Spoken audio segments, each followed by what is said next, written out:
কি আমি বাসের মধ্যে কি করছি? যদি আপনারা সম্পূর্ণ জানতে চান তাহলে এই ভিডিওটিকে আপনারা শুরু থেকে শেষ পর্যন্ত তো অবশ্যই পুরোটা দেখবেন। আসলে আমি এইচএম দাদুর হজ যাত্রার জন্য ওনাদেরকে রাখতে যাচ্ছিলাম মালদা অবধি, অর্থাৎ মালদা রেল স্টেশন অবধি। তো সকাল সকাল আমি বেরিয়ে পড়েছিলাম সুদীপ্তকে নিয়ে, আর দেখছি এখানে চারপাশে কত সমুদ্র, কত নদী, কত পাহাড়, কিন্তু আসলে কিচ্ছুই ছিল না। তারপর উত্তর লক্ষ্মীপুরে আমি এখানে দেখতে পাচ্ছি যে কে আবার এখানে স্মোক গ্রেনেড ফেলে দিয়েছে, তার জন্য একটু রাগ ধরছিল, কিন্তু কিছু করার নাই। ওর চারপাশে কিন্তু মাদ্রাসার স্টুডেন্টরা ছিল, আর এখানে মাদ্রাসার স্টুডেন্টদেরকে একমাত্র হজ যাত্রার জন্য অ্যাটেন্ড করানো হয়েছিল। তাদের দোয়াই হচ্ছে মেন ভরসা। ভিডিও করার প্রক্রিয়া চালু ছিল, আর আবহাওয়াটা মনোরম ছিল। আর এইচএম দাদুর সামনে কিন্তু মাদ্রাসার ছাত্ররা চলে এসেছিল, কারণ কি এখানে ছবি তোলার প্রক্রিয়া চালু ছিল।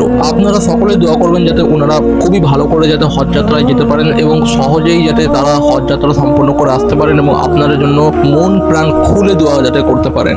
তারপর আমরা সবাই ছিলাম ট্রেনের অপেক্ষায়। ট্রেন আসলেই আমরা ওনাদের সমস্ত ব্যাগ ট্যাগ উঠিয়ে দেব এবং ওনাদেরকে ভালোভাবে যাওয়ার জন্য যত রকম প্রস্তুতি নিতে হয় আমরা সেটা করার চেষ্টা করব।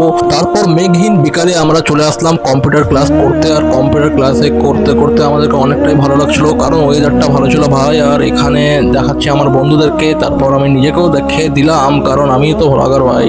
কম্পিউটার ক্লাস করার পর একবারে আমরা চলে এসেছিলাম আবার মোথাবাড়ি স্ট্যান্ডে, আর এখানে আড্ডা মারতে এসেছিলাম। সরি, এখানে আড্ডা আমি মারতে আসিনি, আমি এখানে খেতে এসেছিলাম। আজকের ব্লগ এই পর্যন্ত। ভিডিওটি ভালো লাগলে তো অবশ্যই ভিডিওটি লাইক, শেয়ার এবং ফলো করতে কিন্তু ভুলবেন না।